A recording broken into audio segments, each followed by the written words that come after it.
आपला राष्ट्रवादी काँग्रेस पक्ष, आपलं महायुतीचं सरकार समाजातल्या सर्व घटकांच्या विकासासाठी, लोककल्याणासाठी ह्या योजना राबवत आहे। राज्याचा सर्वांगीण, सर्वसमावेशक, समतोल, पर्यावरणपूरक विकासासाठी सर्व घटकांना आम्ही सोबत घेऊन जातो।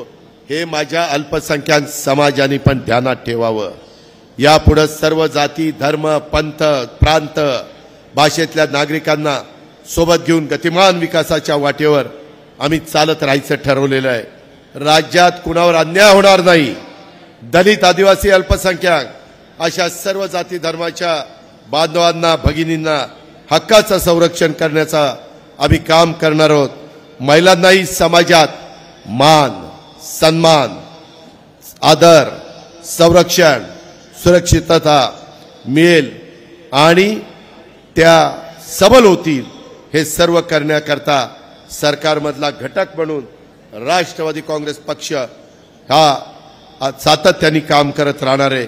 अशा प्रकारचा विश्वास मी तुम्हाला देतो। महाराष्ट्रवादी रे।